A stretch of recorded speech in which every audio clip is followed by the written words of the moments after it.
Well, grab a seat, sit back, relax, and enjoy the show. Dean Davis, the flip. We are Flip. back in unfortunate COVID formation. Social distancing is in effect. Except for Florida. Except in Florida, and Texas is begging to open up, and everybody has their guns out in Michigan at the Capitol building. Gotta love militias. But we got a lot to jump into. One thing that we've been wanting to nip at for a minute, but Ryan has been holding us back, is Kyle Larson in NASCAR. He'll be the first one that takes this L that we're about to pass out. I got a little story. I went for a run today. So, of course, I got to tell you my in the streets with COVID experiences. All right. Yeah, it's just definitely Anyway, I'm Kenneth Davis. You know the next guy up. His name is D. Demonstro. What's happening, everybody? Hey, make sure you follow us on Twitter and Instagram at D and Davis Show. Once again, it's at D and Davis Show. Simply click on the profile and go to the link. You can find the podcast and videos throughout the internet universe. All right. Hey, make sure you also follow us on Facebook.com/D and Davis Show. I'm on Twitter, Demons1, DEMONZE1. That's on Twitter and IG. Ken is on Twitter and IG at That's Davis. Executive producer of the D and Davis Show. And this is by everything. Ryan Bukoveski. Ryan's on Twitter at Ryan B. Ski. And IG, Ryan B. Ski1. And Sydney Brown. We are Rick Radio writer. All around good dude. Hey, make sure you follow Sid on Twitter at SidKid80. It's IG as well. SidKid80. Real quick. ESPN is playing top boxing matches all day. Right now, it's Felix versus Oscar De La Hoya. So definitely chewing today. Check it out today. I'm surprised they're not showing some basketball, at least the old Bulls games leading up to tomorrow's. Maybe they'll do it after. Or I think leading up they'll probably do, but maybe they'll also start running them during the daytime since it's coming on regularly. Start running them in. Yeah, what time is it coming on? Like 7 our time, 7 Central. I believe so. It's 8. It's 8. Yeah, I believe it's 9 Eastern. Okay, 8 o'clock now. Okay, cool. Okay, so anyway, I got up and ran to the store this morning. Mm-hmm. I'm in there. Somewhat, it's kind of fun. This one lady comes past me. She's so happy to be outside. She's like, "I'm just so happy to be in the store," and I just laughed at her. I was like, "I feel you," because driving, I haven't driven 2 weeks maybe, and driving, it felt really good. I need to put some air in my tires. But since my car's just sitting for the most part, but driving felt exceptionally good today. But while I'm in Jules, I'm sitting there and I'm looking for Tylenol. I was like, man, grab some Tylenol or whatever. All the Tylenol was gone. I only had children's Tylenol. And I was thinking like, well, she just ups the doses, but then I didn't get it anyway. But while I was over in the corner by the pharmacy, this guy came over there and he was he asked for Benadryl, but before he asked for Benadryl, he coughed. And I was like, whoa. What kind of cough was it? It was and I said, whoa. And he had like a cloth mask on. See, I had them cloth joints. So I'm like, I swerved. Like, whoa. With the basket? Oh. Whoa. Oh, that Rona. So that was definitely interesting. And then, of course, since I was right there on 75th Street, I went and got some Popeyes. Of course. Got to get your COVID chicken on. But the thing about getting the Popeyes, I left Popeyes and I got in the left lane. And this guy was crossing the street from KFC. And I just felt like, what's wrong with you? You out here risking, he walking, you out here risking your ass and you going to get some KFC and Popeyes is right there? You crazy. Wait a minute, it's that KFC hooked up to Long John Silver? No, that's what I was about to say. Maybe you got some shrimp, some Long John Silver. But you know that Long John Silver isn't good enough for you to be like, I'm going to go with that over Popeyes across the street, right? Man, I haven't had Long John Silver since probably like 1992. For you. They still exist? Yeah. But it used to be one, D, since you live around here now, it used to be one on 87th over there by Pete's. Oh, really? It used to be like a block down. It used to be a Long John Silver in high school. We used to dip over there back in the days or whatever. But anyway, and I was in the drive-through line. The lady told me the person in front of me bought 40 pieces of chicken. 40? Like, yeah. That's a Rona party. Man, where's she going to party with Dak? She's going to party with Dak. All right, definitely it's time to jump into the show. Dan Davis a flip. Kyle Larson was fired Tuesday by Chip Ganassi Racing, completing a stunning downfall from the budding NASCAR star who uttered a racial slur during a live streaming virtual race and then watched as nearly every one of his sponsors dropped him. The 27-year-old is from ESPN. Larson, in his seventh Cup season with Ganassi and considered the top free agent in NASCAR just 3 days ago, is out of a job in what could be an 8-figure blunder. Damn. Larson was competing in an iRacing event on Sunday when he appeared to lose communication with his spotter on his headset. During the check of his microphone, Larson said, "You can't hear me." That was followed by the N-word. Bubba Wallace became the first active NASCAR Cup Series driver to weigh in via social media. Everybody doesn't know Bubba Wallace is the only black NASCAR driver. He weighed in and said this: what Larson said was wrong, whether in public or private. There's no gray area. He also said that Larson's pride and emotions were shattered. The two of them had a conversation. He said, "We discussed why he chose to use that language, and I shared my thoughts, and I told him that it was too easy for him to use the word, that he has to do better. He has to do better and get it out of his vocabulary." So listen, a couple things when this first happened shot across my head. I know one of the drivers told Kyle, "Your mic's hot, bud." Right? And they we also can hear you. Yeah, thank you. And they also said they visually, some of them seemed like a gap, like, whoa, what was, but no one called him on it, like, what the hell are you saying? And then I start thinking even more about this. How often clearly he uses this is in his vocabulary, but what about on pit road? Like, is he calling his pit crew and saying this? I would think he is. And no one has called him on it. And the first articles came out, I was reading this article in ESPN last week, and it was talking about how this has undone so much of the work that NASCAR has tried to do to try to close the gap with minorities or whatever.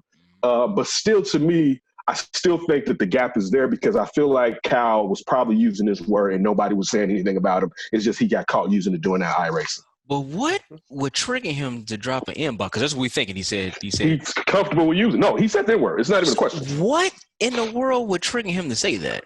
What happened? Rap music. Okay, but in the circumstances, like where did this come from? Is there like? And he's part Asian. 27. He's half Japanese. He's half Japanese too. I feel like I'm just pointing that out. I'm just saying it matters. Mm-hmm. I'm just saying I think the younger generation is very comfortable with using the word just in general. You are, Ryan? No, the younger generation. That's what I feel like. People talk like that too often. I swivel. Ryan, I agree with you. Ryan, I agree with you. But this is the thing, though. But what would trigger him to say that? If I'm racing something, I'm doing a virtual, any kind of video game, right? I'm playing PS4, and something happens. The N-word is not going to fly out my mouth. I would think of another curse word. If you're an idiot that has like replaced the N-word with dude, that's how it can just come out where you're not even thinking about it. Tell us more about this, Ryan. Oh, Lord. Look at this. Look at this. Look at this. Waited for your ass to take a shower for this shit? You seem to understand a lot about this, Ryan. I agree. I do think, and I'm not just totally joking when I say rap music, but I think that I agree with that. Just from younger kids aren't being chastised and reminded that they shouldn't be using that word, and particularly kids that aren't black. And their friends, some of their friends I don't know how many black friends Cal Lawrence has, though. But even because in some of the articles I was reading about him saying he's trying to get closer with his Asian side. So I don't know if he's hanging in the hood too deep or hanging with bros too hard, especially being a NASCAR driver, and there's only one in Bubba Wallace. All right. So again, it's him being young and again, growing up in the tanning of America. And also, I'm not going to sit there and just cape for him, also being racist. Like, you may not think you're racist, but if you're running around, you flinging around his words, right? Being hella racist, and you can't need your ass beat. I would think it would be something like shit or motherfucker, I wouldn't think I would say the N-word. I don't know if he was cursing for that, D. I don't think he was saying, I don't think he was mad. I think he was I think he was like, hey, can you hear me? Yeah. Yeah, I think he was like he was doing that, D. That's how he was using it. Dude, can you hear me? Yeah. Like, something stupid like that. Yes. Oh, man. Okay, all right. I'll follow y'all. Because I thought it was something like because the story is, something happened. The race dropped off, right? And that's why he was upset. Now, he couldn't communicate with whoever was on his headset. You said it was his dad, Ken? No, I don't know who was on his headset. He was communicating. His eye check, they said, his during the check of his microphone, Lawson said, "Can you hear me?" That followed with the N-word. I think they said that his headset connected. Someone runs the headset, I believe, and that he lost the connection with that person. His head, he appeared to lose communication with his spotter on his headset. Okay, all right, and they're doing this because they can't obviously be outside driving around or racing. Yeah. But you know what? It's also too. It's kind of interesting. That would be one sport. I guess the only thing. The pit crew. The pit crew. That's what I was about to say. Pit crew. Obviously, the fans are away. They're in the stands, but they couldn't be. They don't have to be there. Honestly, all it is, you kind of watching it. But I guess you just drive, son. You ain't changing no tires. Keep going. Just open it up. Go. No fuel. No fuel refill. Whoever goes the furthest, you win. Ken, I thought you brought up a good point earlier, how you said that this undoes, like how people have been saying this is undoing the work that NASCAR has done to be inclusive. And you brought up the point, who's checked him on this? Because he's obviously using this too. I wonder if the pit crew is basically all white, and you know how you get that team mindset where like, oh, we're not going to rat on our guy. And then maybe there's the power influence too, because you know that the brands are behind this driver. Hey, we don't want to just cause drama with the driver because we're not as valuable. They'll kick our ass out of here. And that's why it just shows where NASCAR has to come so much farther. Like, how can you let this go around unchecked no matter what? Yeah, if they're that comfortable, guys, and obviously it's going through the headset or whatever like that, but they have been over the past, I would say maybe 10 years. So I think Magic Johnson tried to get in NASCAR. I believe Nelly tried to get a team, or he had a team. It was quite a few. And also too, I think it's like a black family. I might have to find a report, but I think it was like a black family that owns a racing, you own a team basically, whatever like that. They were trying to get into it. But no, listen, driving is a universal thing. Obviously, all races can do it. NASCAR just being in the deep south, especially in the deep southeast, obviously with the racial issues is down there as well. You've never been really inclusive. So, no, listen, hats off to NASCAR because – in the sense, well, no, I'm gonna take that back. Not hats off to NASCAR because obviously they probably do that. Where are you going? No. I was about to say. I was about to say hats off to NASCAR, but obviously no. But hats off to the endorsements that he has because it's kind of they don't want to have anything to do with this dude. Go ahead, bump you, man. We can find somebody else out there driving who can go out there and do who can go out there and do it as well. Of course, listen. McDonald's wasn't going to be able to keep this kid. He dropping. So I'm not shouting out to the endorsers either. It's going to be a bad look for. There's no shouting out in this situation. Hey, listen, I'm just saying. I'm shouting out to him just to get rid of him. They did. Yeah. Good. Sid, go right ahead, Sid. Here's the thing: we all as humans have to be responsible for what we say. But if you talk dirty, quote unquote, in your house, that's your business. But when you're out in public. Not everybody has to agree with what you have to say and what you have to say in certain words that you use. But we all have to be responsible when we step out of our house. Too many people think wasn't he in the house? You know, like if you use the N-word in your house to use the racial slurs. I don't want to hear that crap. Oh yeah, no, I agree with you. But in Carl Larson's position, he's a public figure. He has to be extra cautious, extra responsible because he thinks that he can do whatever he wants. It comes back to show you that he can't. He doesn't have that quote unquote protection. Yeah. All right. During New Rules segment on Friday's episode of Real Time, Bill Maher waded into some contentious waters when he argued that it should be perfectly okay to refer to coronavirus as the Chinese virus. Oh, this is no shot coming from his ass. Exactly. Of course, the Trump administration has been trying since March to popularize the term Chinese virus, which critics say is racist and may have inspired racist attacks on Asian Americans. But in Meyer's view, the term is useful for understanding where the infliction originated. And not only that, he argued that China bears some of the responsibility for spreading it. Scientists who generally are pretty liberal have been naming diseases after places they have come from for a long time, Maher said in the segment, delivered the rest of the episode from his house. Zika is from the Zika forest. Ebola is from the Ebola River. The Hatta virus is from the Hattin River.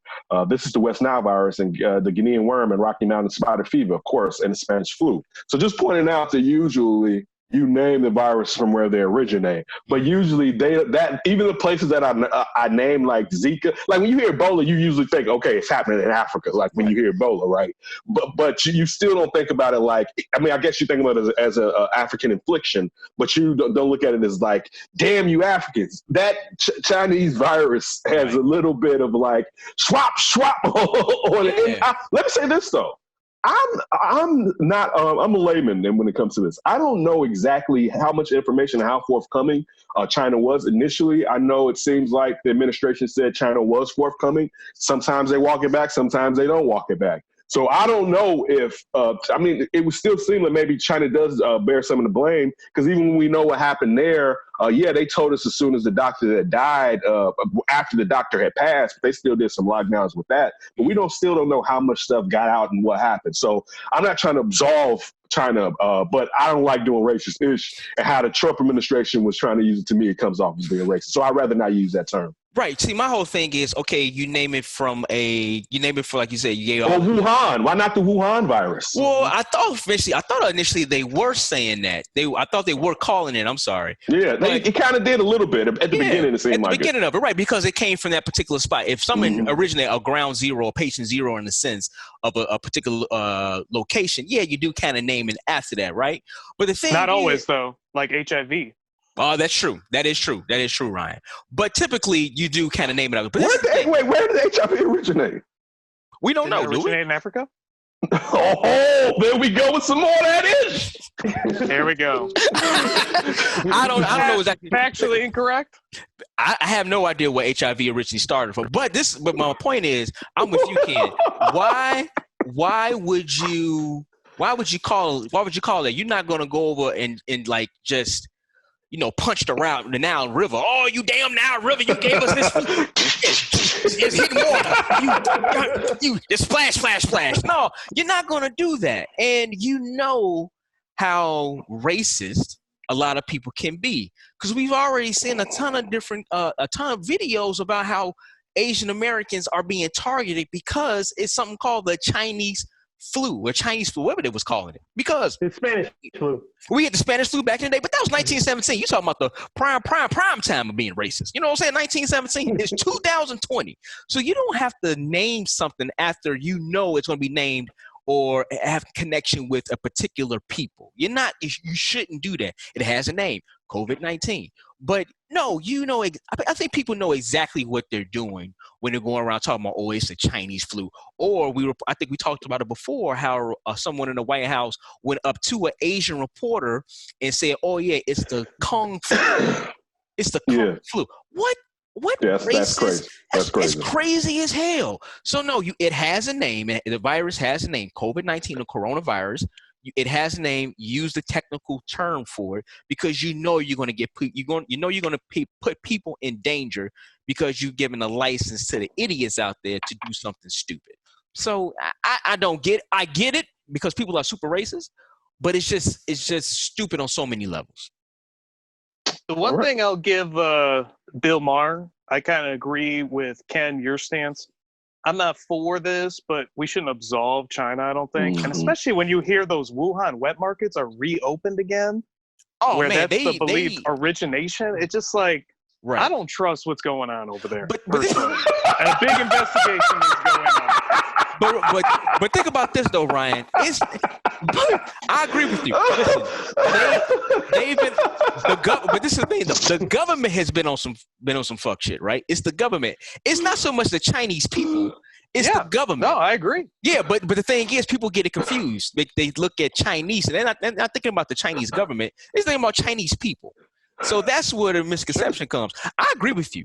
None of them has been on the up in front. Our government has been on up in front. The WHO hasn't been up in front, and definitely the Chinese dictatorship has been up in front of a lot of this shit. Even though we kind of do know this, so I want to be fully clear that we have heard the HIV originated in Africa. It comes from the Republic of Congo, what is now the Republic of Congo, and basically they're saying people got it from being eating, I believe, monkeys or something. I think it originated in primates. Yeah. I mean, a virus that completely take out your immune system. That's crazy as hell. And obviously, not enough people have survived this virus, this coronavirus. I wonder what monkey meat tastes like. It's gotta be mostly muscle. Yeah, it's gotta be dry, I would think. But that means you would cook it somewhat rare, because it's like lamb or something like that. Well, what about like a silverback where they got to eat all that calories and they got that big fattiness to them? I bet you eat if you had nothing else to eat. Could probably get a nice T-bone out of them. You bet you eat it if that's the only thing is around. Like if I was starving, I'd fuck a monkey up. Wait a minute, wasn't that in Indiana Jones that was eating the monkey brains? Yeah. Yes. Yeah, Yes. okay. All right. Delicacy.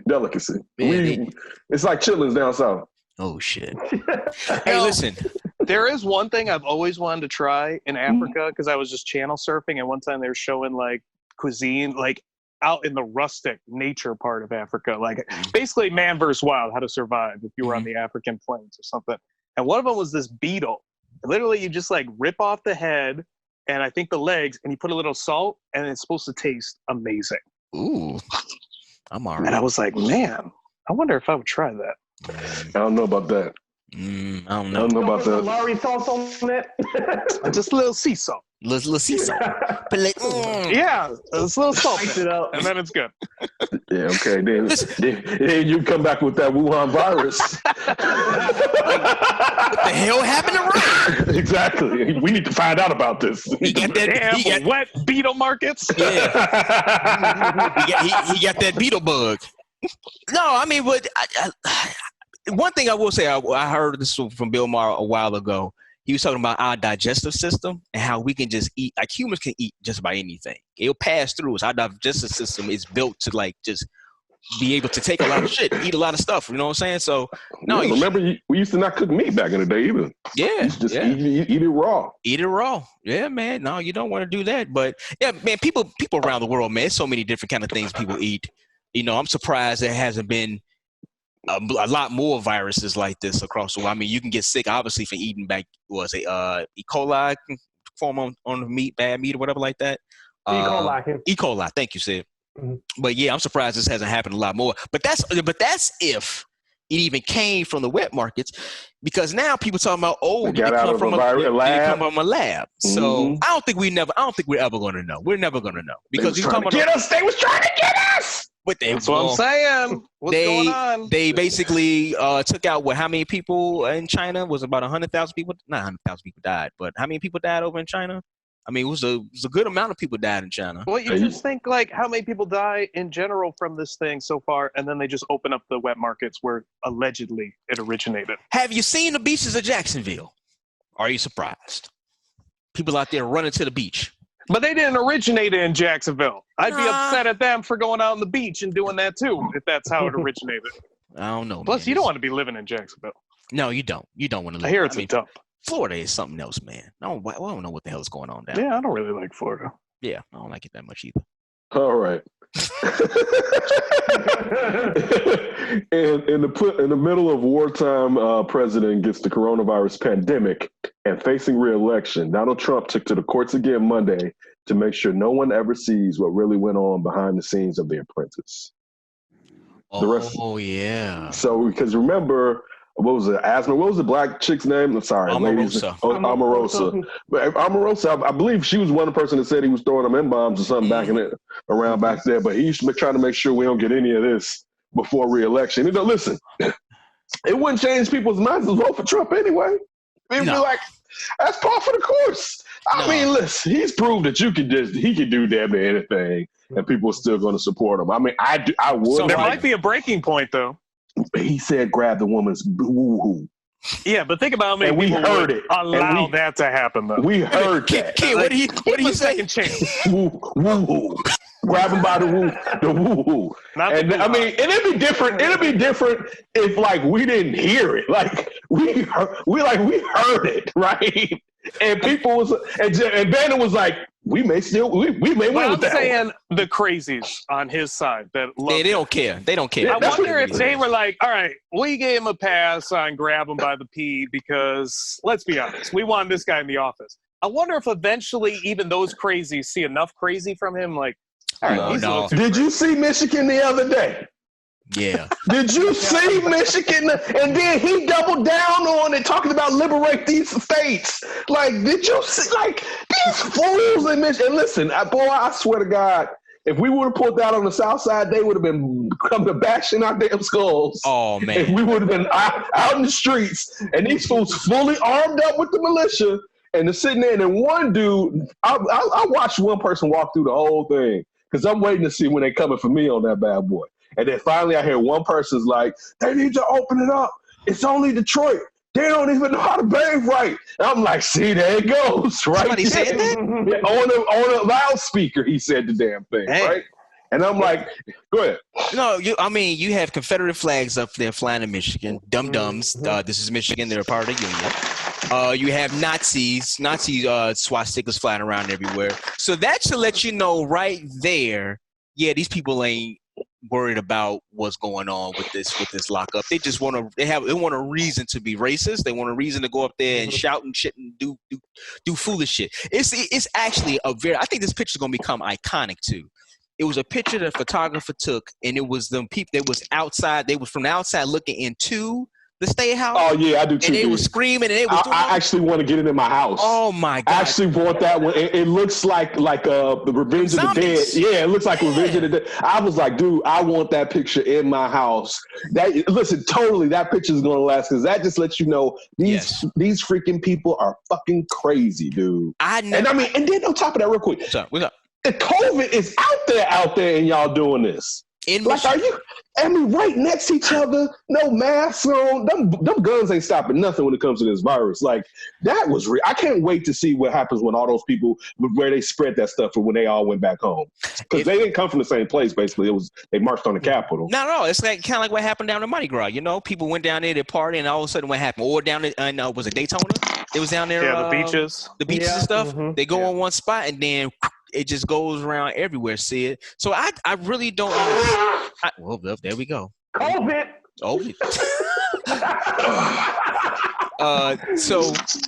So people at one point, like as Ken said, they wasn't see it in the same place in Michigan, but they're going to take it back if they have it. They're going to take it back to their communities. And my whole thing is, it's kind of like, okay, let me see what y'all think about this. See, you can go first.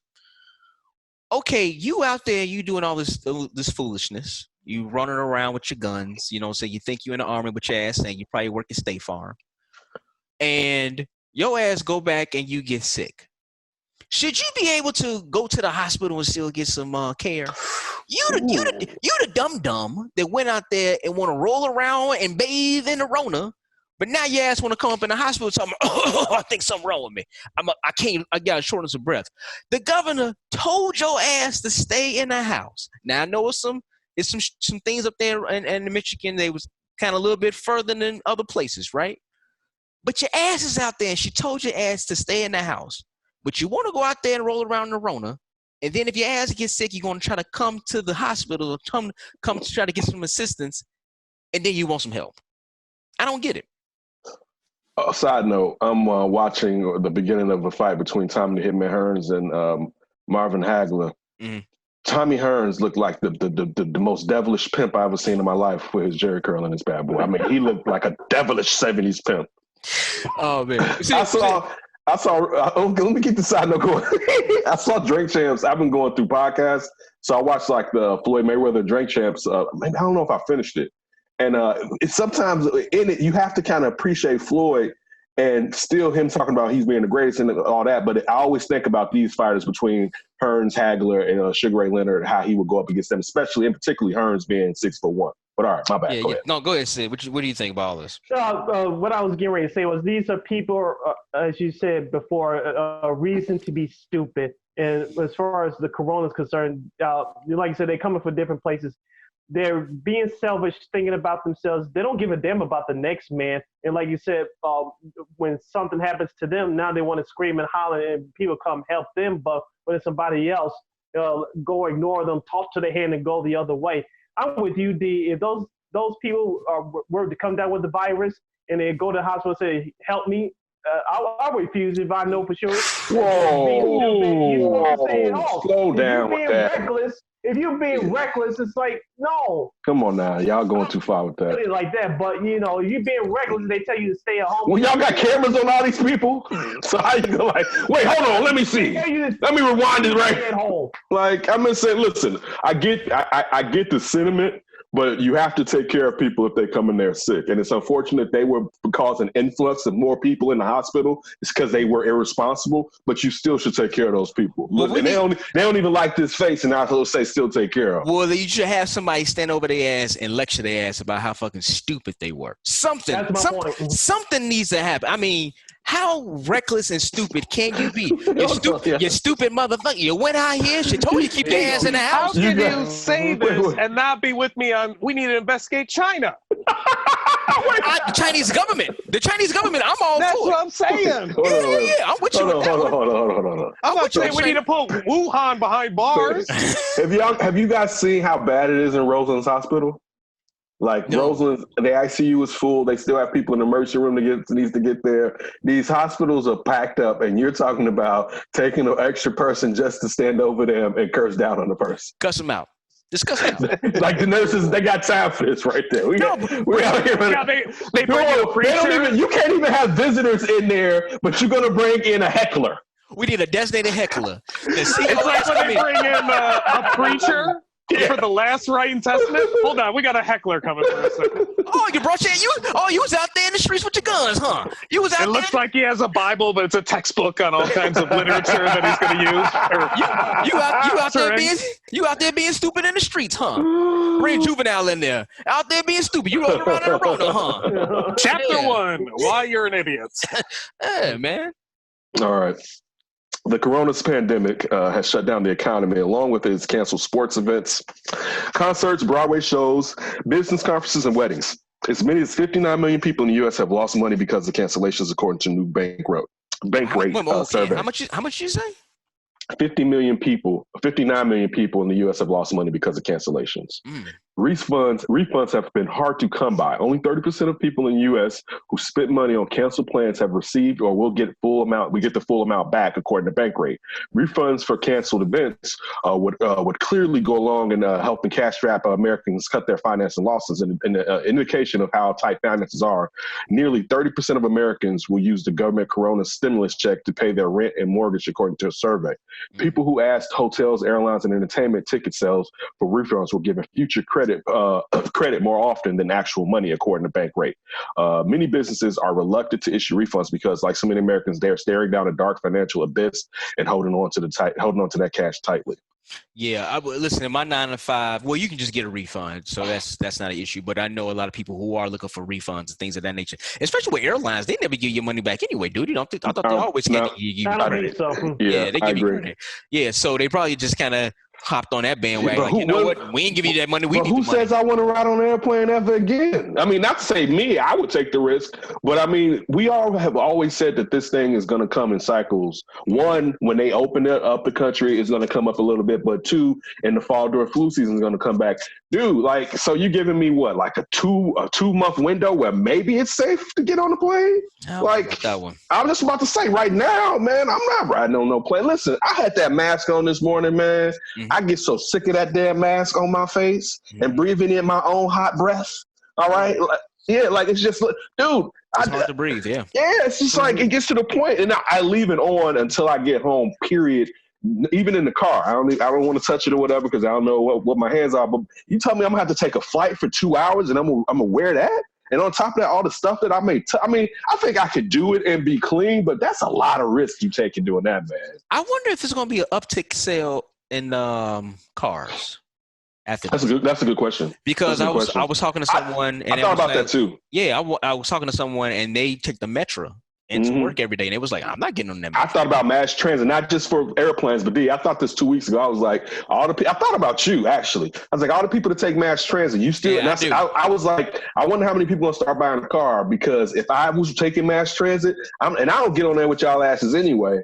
I'm like, I'm not getting on there with y'all asses anymore. Like, yeah, I know with Chanel, because it did come out. The governor said here in Illinois that the schools aren't going back. The school's done for the academic season, year I should say. So I was saying, when everything's getting open back up and the offices open back up, I'm gonna have to give them a bus or whatever like that. Chanel was like, I could just drive you. So I'm like, all right, that's cool. But what's gonna get to the point, like you said, Ken, this is probably gonna pop back up again later on in the year, when the flu season starts back up, right? Why? Because we don't have a vaccine for it just yet. So at some point she's gonna have to go back to work. Grace is gonna have to go back to school, and I have to go back to work. So it's kind of like we all still gonna kind of still be exposed to it. But now we talking about how people are gonna be afraid of taking any kind of mass trans, Ryan, from buses to planes, whatever like that. I wonder if there will, if you can afford it. You know what I'm saying? I wonder will it be an uptick in car purchases. You know, one thing that I've noticed too, being outside, we haven't talked about. I like the fact that they put up all those sneeze guards over everything outside. Yeah, I'm like, we should sneeze guard everything now, man. Like, just throw it up. Like, it might be like that for a while. It should. You may as well, dude. You may as well, for the most part, throw them up any and everywhere that you possibly can, man, to separate people from, especially people like cashiers and stuff that have to sit there and stay with somebody right in their face. Yeah. Guys? Yeah, I was just getting ready to say, I take mass transit to work every day, and just like I take the pace to get to my 9 to 5. And they started the last couple of weeks of not opening up the front door for the bus. You had to come in for the back. Yeah. Yeah, and so to the middle and to the back of the bus is crowded, but a person can only sit in that one seat in that row, and then they have a sign next to it that says this seat has been designated not to be sit. I forgot what it actually says, but they'll only have one person sitting in that one row. There's only 2 seats in a row anyway, so it's like the front of the bus, no one sits there because of COVID-19, but the middle of the bus to the back of the bus, there's people sitting there, but they still had to be separated. It's not as crowded as it normally is. See, can you walk? Because my aunt is a bus driver, and she sent me a picture. There's a rope basically up in the front of the bus now because the same thing happened in CTA. You had to go through the back, and I actually saw you have the payment system. It's a that came out first. Yeah, that came out first before all this kind of happened. Mm-hmm. So kind of looking into the future. Yeah. But can you even get to the front of the bus at all? No, if in the front of the bus door does not open, you can't get to it at all. Number 2, there's no rope. And number 3, the payment system, the coins, and then where people use their venture cards, both of those machines are covered up in plastic. Wait, what kind of drivers are wearing masks? What kind of PPE are you rocking, Sydney? What's up? What kind of PPE are you rocking to protect yourself on the bus and at work? No, I use the mask that they gave out a couple of weeks ago. I wear that to work, and obviously wear doing work, and then I have my usual gloves on, work gloves on, so I'm good. But do you wash this mask? Is it a cloth mask? What type of mask is it? It's a cloth mask, yeah. Okay, so you basically full of that Rona. I ain't got it. We're going to have to drop some food off at Sydney crib. Sydney, don't bring your ass out the house. I'm going to drop this chicken off. You stay in the house, I get back in my car. No fried chicken for me. Go drop it off and turn around and run away. Chicken. No fried for me. Here you go, Mr. Rona.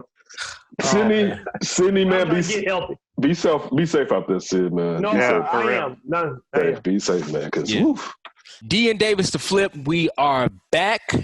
Put my water down for a second, but as we was coming back, Ryan dropped a little news on us about one Mr. Who was it again, Ryan? Who liked the Lamar Jackson? Lamar Jackson. He has a fan in the president. A fan in number 45. 45 said trust him. All right, Ken, you got the article? Yeah, Donald Trump is apparently a fan of Baltimore Ravens quarterback Lamar Jackson. Amid his usual barrage of politically charged tweets, Trump quoted a tweet in a video from the night Jackson was drafted. The video showed Jair Alexander, Jackson's teammate at Louisville, reacted to Jackson being selected with the final pick in the first round of 2018. Alexander, the cornerback who went 18th, to the Green Bay Packers, was overjoyed when Jackson was chosen the 32nd pick in the 2020 with the 2020 draft. NFL affiliate account, The Checkdown, sent out a video, and Jackson retweeted it Saturday morning with a nod to Alexander. Later Saturday, Trump commented on the video saying that it was really nice. He also said that Jackson, the 2019 NFL MVP, was a great pick. Jackson quoted the tweet, I believe, and was like, "True's Trump," like Big True's, like what's his name? Ingram always says, he says True's Trump or whatever. And some people was looking at him side eye. Many of his fans, however, seemed uneasy about the interaction and his replies. That included his teammate, tackle Ronnie Staley. He retweeted something like a little kid giving him mad side eye. Listen. Yeah, I love me some Lamar Jackson. Uh-oh. Boy, you about to mess it up, boy. Listen, Not in Baltimore, dude. Don't do it. listen. You about this close. Listen, he about this close. Lamar Jackson is close. If they win the Super Bowl next year, his ass gonna show up at the White House. But then, wait, Trump won't be there then, right? Yeah, hopefully it's not. gonna be crazy. Uncle Joe's gonna be in the house with no pants on and some black socks, the top of a suit jacket on. What's going on, Uncle Joe? That could be Trump too. Hey, I love this quarterback, Leroy Jackson. I mean Lamar Jackson.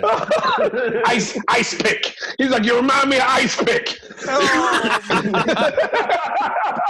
You showed a lot of heart like Ice pick. Oh man. I mean, but look, I guess yeah, it depends on who's sending you the praise.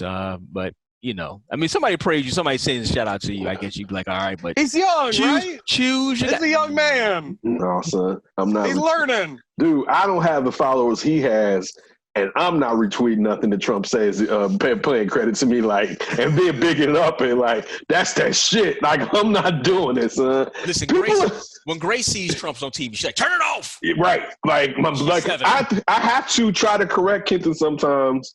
Like, I think we talked about it before when he was like, asked me, was Trump the worst president? And I had to tell him the degrees of some of the presidents that we've had in the past. And of course, the first presidents were slave owners. I had to like break down a lot. And I think we went through like, I forget if it was Coolidge or Woodridge when it came to playing the, what was that movie? Birth of a Nation. And then being like, yeah, the worst part is also true. And just breaking down like, dude, he's bad, but there have been other ones that are bad. Just try so you know, yes, fuck Trump. Levels to this. Yeah, but still don't sit there and just let your bias cover up everything to it. Just like you said, D, is basically levels to it. Maybe Lamar is a historian and knows this. Oh, facts. Yeah, all facts. All right. This one from the Ryan Rundown list is the first look at Denis Villeneuve's science fiction tentpole Dune has arrived courtesy of Vanity Fair. The first photos released from the movie depicts, I think this is Timothy Chalamet. Chalamet, yeah. Chalamet as the protagonist, Paul Atreides. The character is seen walking into the native planet of Caladan while the spaceships began transporting his family to their new home. Listen, I don't know about y'all, but we really fuck with Dune in this house pretty hard. I mean, like both of them. Like the one from Sci-Fi did, and even going back to the 80s, the original one, the spice. So I am interested in seeing the new Dune. Did you see the cast? This is like an all-star. Like, they are propping this as the next big sci-fi like series. I don't know That's if you all the hype right now. Is that on Doom, the video game? No. Dune. It's based off a book. Dune, you've seen it. Like they have, like, I forget the English actor who, when we were kids, that played it, but their eyes will be blue because the spice makes your eyes blue, and these big, huge flying worms basically they'll till the soil. And you need them to have the spice. And this planet where the spice is, it's like, this is like crack to the whole galaxy, basically. So it's big profits to it. The liquid or whatever that Ken is talking about, I think it gives you like almost like supernatural powers or superpowers. So it's this very like sought after liquid, but it's like in like a barren planet that's guarded by these worms it makes it very dangerous. And it's not everybody's going there to mine that stuff, but they want it.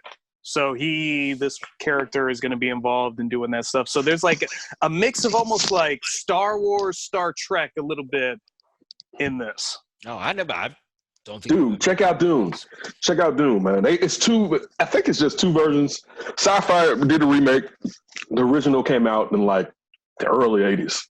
Sci-Fi Channel? The Sci-Fi Channel did a remake? Yeah, they redid a remake like maybe 15 years ago. A little bit longer. I watched both of them. Look, what's the name's in it? Sting's in it. Like, it's sick. Like, it's weird. It's sick. It's erotic. Like, it's like, dude, like Sting's father has a fetish for him. Like, basically, he wants to hump him. right? Like, and he's he's like this disgusting dude. He worships Sting's walking around with no shirt on. He worships Sting like, look at my son. Oh, I love you. Like but it's and this came out in the 80s. But it's weird. It's a pretty good science fiction movie. Sticking with new things that are dropping. Whoa. Hold on 1 second. I'm sorry, Ron. Just wanted to shout out a little bit about the production and the cast because the director has made some heavyweight sci-fis already. Okay. I don't know if you guys have seen them, but Blade Runner 2049. He made that one. But I didn't watch I want to rewatch the first one before I watch that one. You gotta watch that one. It's so good. He also did Arrival. I don't know if you guys saw that one. It's a sci-fi one with Amy Adams. Terrific movie. And he also made Sicario, which isn't sci-fi, but that is another interesting movie. And then on top of it, the cast that he has, which is a really good cast. You've got Oscar Isaac, who was Poe in the new Star Wars. You've got Josh Brolin, Stellan Skarsgård, Dave Bautista, Zendaya, and Jason Momoa and Javier Bardem. Okay, I've seen some pictures. Okay, Ken, now it's coming back to me. I saw some pictures on Instagram, and it was a picture of Zendaya, and her eyes were blue. And people were like throwing like crazy emojis, like, yes. I have no idea what they were talking about. Okay, now I know what you're talking about. All right, okay. All right, I'm going to look for it. It looks interesting. Yeah, I never seen the original, but I'll go out there and try to find it. Hans Zimmer did the music, for God's sakes. Wait, Zimmy? Yeah, baby. Okay. HBO Max has handed out 3 production commitments to 1-hour dramas from Bad Robot Productions, including one set in the Justice League Dark Universe. Oh, really? I figured you'd like that. In addition to HBO Max and Bad Robot have teamed up with a series of Overlook inspired by Stephen King's The Shining and Duster, an original drama co-written by Latoya Morgan and Bad Robot's J.J. Abrams. All 3 shows will be executive produced by Abrams and Bad Robot's head of television, Ben Stephenson. Rachel Rich, Bad Robot's executive vice president of television, will serve as co-executive producer. Doesn't J.J. Abrams do something with Westworld? Yeah. Bad Robot makes Westworld. Yeah, I thought so. You can't say it like that. Like what? You got to say it like how at the end of Lost, how it always came on. Oh, Bad Robot. Bad Robot. Yeah, okay, I remember that. No, that's interesting. They're doing a Justice League Dark, so that's like Swamp Thing and Constantine and all that. So that's gonna be interesting to do. Listen, the one thing I will say real quick, I've been trying to find it online, but I want to watch the Harley Quinn animated show. It's like I heard it's great. R-rated. It's like just foul if you want to. I watched the movie. The movie wasn't that bad. The Birds of Prey and Harley Quinn movie. I watched it. It was pretty cool. I don't know if I'll probably. It's a good streaming movie. I don't know if it didn't do that well in the theaters, but it's a really good movie. If it's like it's just something you can stream. But no, I'm interested to see about the DC Dark, the Justice League Dark. That might be interesting. Do you think HBO should just buy up DC? They do. They own them. That's what they need to do. Warner Brothers. But run it though is what Ryan is saying. Yeah, I think it's going to happen. Run it. Marvel. Yeah, run it. I think that's what's going to happen because I think they're going to do Green Lantern is going to be on there. Yes, that is one of the. Wait. Black Green Lantern or how? We don't know. It's an untitled Green Lantern project. Don't know yet. Okay, I'm almost partial to was it Jon Stewart's the black one? Jon Stewart, yeah. I'm almost partial to him, but I grew up with Hal, so I lean towards Hal. But I think I'm ready to go all black with my lantern. Because there was the one version I was at least was going around the net. There was pitching was going to be Hal and John. It was going to be like kind of a buddy cop kind of a thing. Okay. That was one iteration I read about, but I think HBO Max is doing that. I think HBO Max is going to try to funnel all their DC because Warner Brothers owns all of them. They was going to try to, and they can't get Marvel. They can't get it. No, they can't. So they're going to go ahead and just funnel it and make everything on HBO Max. Because I don't know what's going on with DC Universe, but I know the Harley Quinn show is on DC Universe. So I'd be interested to see how this plays out. But J.J. Abrams, man, his hand is in everything. He had the Star Wars. Now he's doing this. What you're talking about was coming up soon. So man, he's somewhere everywhere. All right. As the corona pandemic impacts nearly all facets of life, WWE has announced Wednesday that it will be furloughing staff and implementing cost-cutting measures in response to ongoing global health crisis. In a press release, Vince McMahon's wrestling company announced that it will be reducing executive and board members' compensation, decreasing operating expenses, cutting talent expenses, third-party staffing, and consulting, and deferring spend on build-outs of the company's new headquarters for at least 6 months. In addition to those actions, the company stated that it will be furloughing employees, a move that the company says they believe will be temporary in nature, while full-time employees are getting full load. The athletes who make up the on-screen stars work under contracts, meaning their departures are more concrete.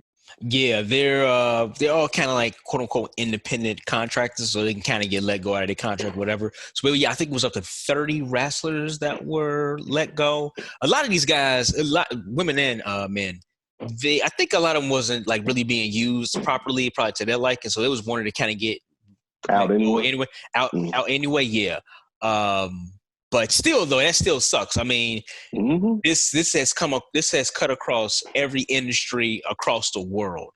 And some people you think like, oh, you know, some industries like, oh, no, it probably won't happen to them. And next thing you know, you're hearing that they're being furloughed or being let go out of their contract. So listen, man, it's affecting everybody, you know, and especially with wrestlers because they are truly independent contractors. So it's not like they can just go to another promotion. Because they can, but what I was going to say is a lot of promotions are down right now because no one's able to go out to go see a wrestling show. So you have the ones that's kind of like the independent promotions. They're not struggling, but they, you know, saying they're not WWE, they're not AEW, so they don't have a big backing like that anyway. And like I got Jay Washington, he's a wrestler. He's been wrestling out there in LA. Cali. Yeah, Cali. Yeah. Yeah, he put something out about that. It's like, listen, man, we already having a hard time either trying to get onto shows to begin with because, you know what I'm saying, trying to get the independent promotions. Now think about all this top talent's been let go. They really can't go anywhere either. So it's kind of, you know, it's affecting everybody. Yeah. I mean, on top of this, they just got the essential declaration, and then he hits him with the woo-wop. Yeah. Yeah, that's really Vince McMahon spent $100 million of his own money trying to do XFL. That guy crushed. He should just accept that God doesn't want him to have football league. No, I think that's it for him. I'm so rich, I should get football. Well, he's like almost 80 years old, I think. He's got to be in his 70s, at least maybe mid-70s. So, you know what I'm saying? I mean, hopefully no one's passing soon before, you know what I'm saying, it's time to go. But I don't think he's going to take another shot at that. That's done. Ken, you're 100% right on that. That's done. He could have saved that $100 million. He's 74. He's 74? Could have kept that $100 million. Even though, listen, I think they probably would have got 3 years out of this one. Probably. This iteration. Yeah. I feel like they kind of knew the market that they were in. We didn't get enough time to see if the brand new was going to wear off of it. You know what I'm saying? So I think they accepting that you could be a feeder system to the NFL was better than trying to go against them necessarily. Yeah, man, it's cutting across everybody. All right, last one. In an interview with Entertainment Weekly, Alaskan crabber and Deadliest Catch star captain Keith Coburn shares that one of the biggest challenges of the season is competition with the Russian fishing fleet, which happens to be fishing at the same time. So Ryan, you put this in here for me. And it's funny, I saw the commercial like this past week and it was like, Russia's coming. I'm like, what? And I'm like, wait, all right, so they're in Alaska. Everybody know the Bering Sea. It's right there next to Russia. We basically bought Alaska from Russia. So it was always interesting. And I've actually been kind of watching a few episodes this last couple weeks. And I haven't really, this used to be my show. All right. Like I used to be deep into Deadliest Catch like a decade ago, like 7 years ago, maybe at least. I used to be like watching it. Sometimes I was like, man, I could go up. I think I could do it. They only up there for about 3 months. Come on with 30 grand. That's a wild thing to do, man. And listen, it's not for, I don't know if they believe it's for blacks too. Cause I've seen a couple blacks come up there and get bounced off like, nah, you're not going to make it. So anyway, going back to it, the Russians have been over-harvesting, illegal harvesting, excessively harvesting, and importing crab into the United States for years, he told EW. That's what's really hurting our prices at the dock and at the store. This year they're trying to clean up their act, whether they do it or not, who knows. But in effect, their season is starting a little late. So we're racing the Russians to see who can get the crab to the market.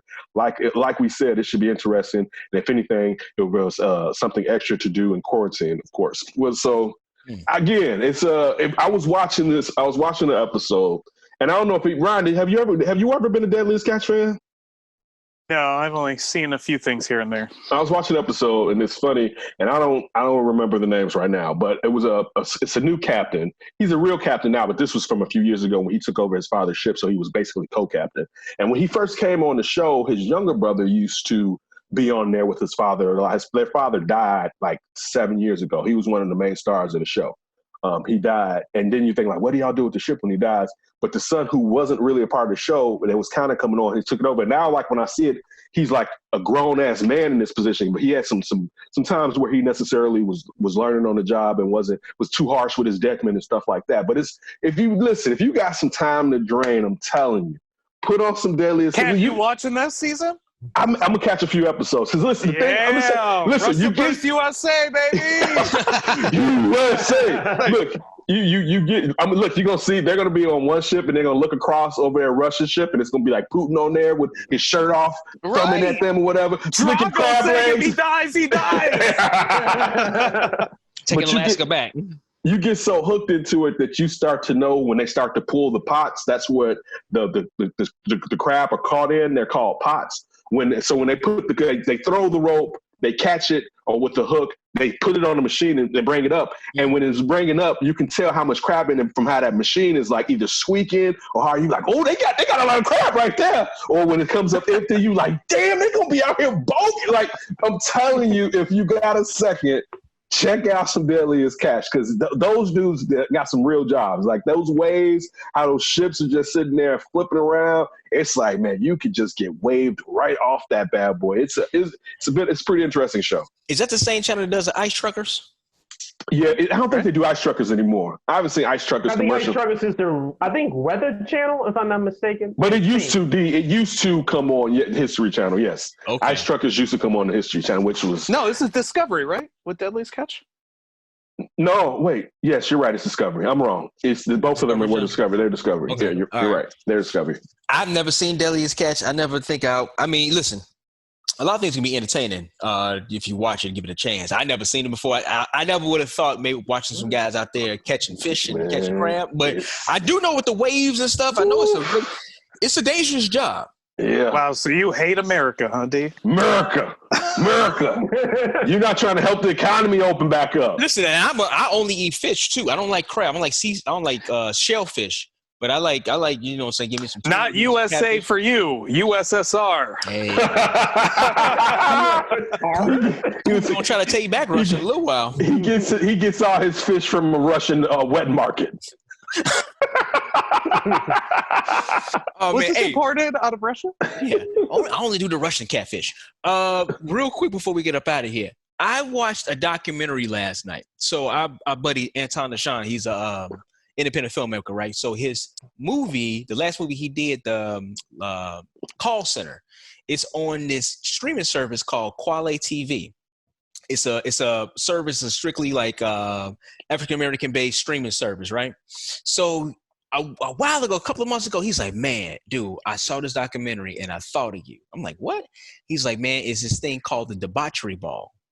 I'm like, the Debauchery Ball? He said, yes. It's here in Chicago. And I think I met this guy, but it's all about house music. And you know how much everybody know I love house music, right?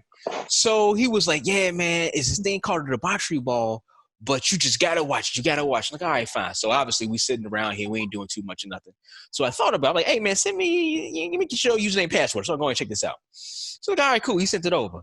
I found it and I started watching it. And it's basically talking about how house music started here in Chicago.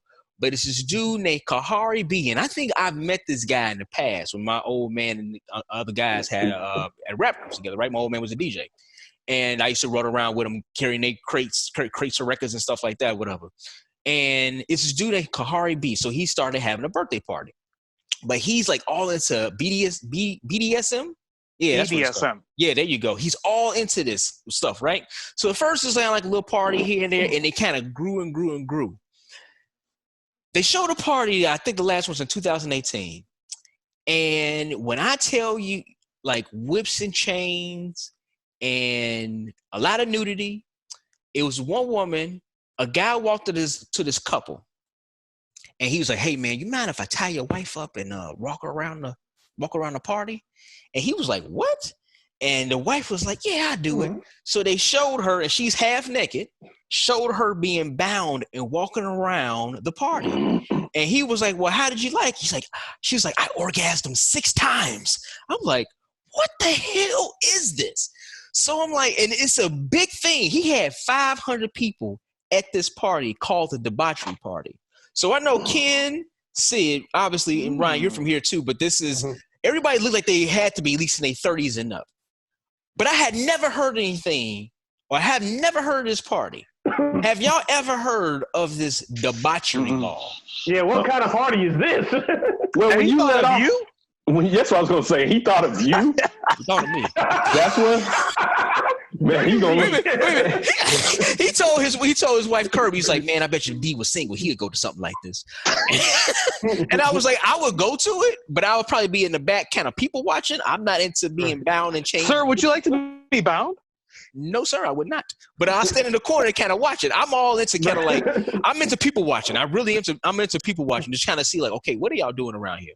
But I was wondering, like, I had never heard anything like this, but this was like 500 people in this thing, and they were partying. It seems like after giving the title, you didn't understand what was going to be part of this. Like, as soon as you said debauchery ball, I thought half naked people, and then you said house music, so I was like, oh, half naked people listening to house. Well, I didn't think it was going to be something on the up and up, like he was debauchery ball, and they out there just helping feed the children. I mean, I thought it was going to be some freaky.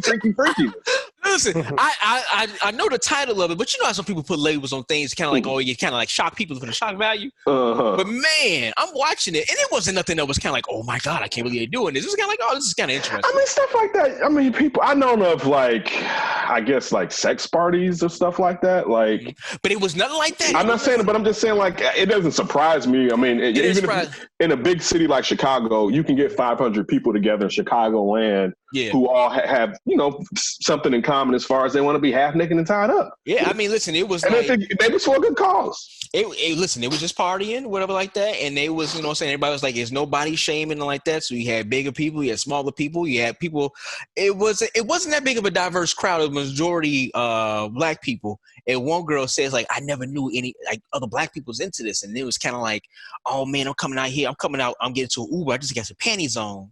But then I get, and it's like cold outside because his birthday is like in December. He's like, I don't know, I think I should put some clothes on before I go.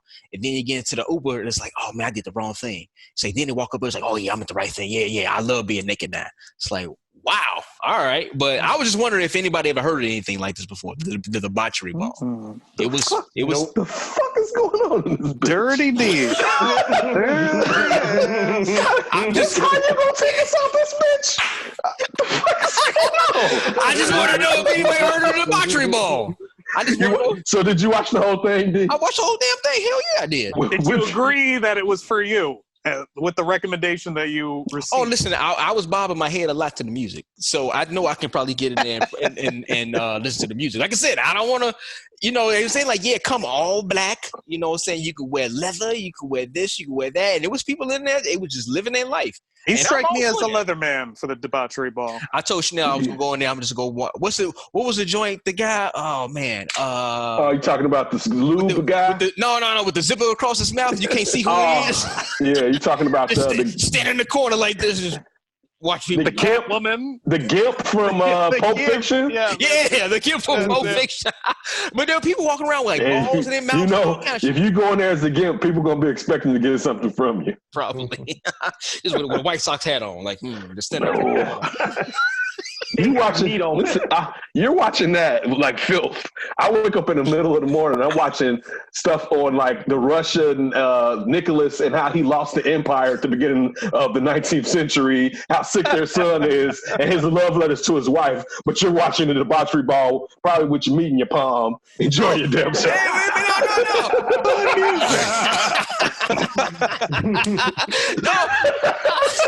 No, me and the missus watched it. We was like, yeah, I want to see what. Yeah, we were just sitting back. I bet you. Little BDSM at home. The kickoff. All right, I gotta play it tonight, honey. She sleep. All right, turn it back on. Grace, go to bed, Grace. Have a good night, honey. The boccery ball.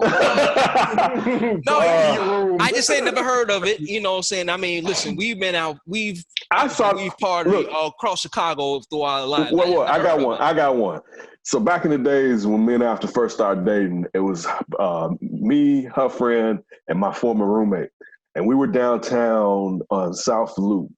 And they were having some type of party where like all these dudes were out there in like assless chaps and leather. I seen right. We was like, where the fuck are they coming? And remember like the Hyatt. It's like, what the fuck is going on out in this bitch? These tall ass white dudes, man. They was out there with their ass. They asses was blowing in the wind. Yeah, I got one for you. Go ahead. Me and Chanel first started dating, and I was going to pick her up on a date. And I had never been to the Gay Pride Parade, right? And I had never been up that way. And I'm on Lakeshore Drive, and all of a sudden, a pickup truck pulls in front of me. And it was about 3 guys with their asses out going to the Gay Pride Parade. And it was, I mean, listen, everybody going to that party, and she grew up on the north side. I mean, we don't have a Gay Pride Parade on the south side. We just don't have one. So I had never seen them really like that before. And I'm driving through like, man, what the hell is going on? Why is all these men out here with the asses out? And I picked up. I'm like, it was a pickup truck. Full of ass. I'm like, where the hell do you live? Like, what is this? This is just uptown. Passing through. Right. I'm like, I don't know where I'm at. I'm like, this is a culture shock to me. But no, man, if you ever get a chance, definitely check out the streaming site, Quality TV. There's a lot of cool other things we watched on it too. Other like little short films. Watch one about this guy and trying to save his zombie daughter. That was something. It was called Negro Land. Okay. Check us out. Hey, I'm just saying. Check us out, dude. Check us out. It's a wrap. Hey, make sure you follow us on. All right, Kyle Lawrence. Hey, I'm talking about the damn movie. Kyle Larson. Thank you. Hey, make sure you follow us on Twitter and IG at D and Davis Show. Click on the link. You can find us everywhere. I'm Damon Spruill, Kenneth Davis, Ryan Bukoveski, Sidney Brown. We'll check y'all out later. Please be safe and don't do anything stupid before you hear from us again. We go. Keep your hands to yourself. The Flip.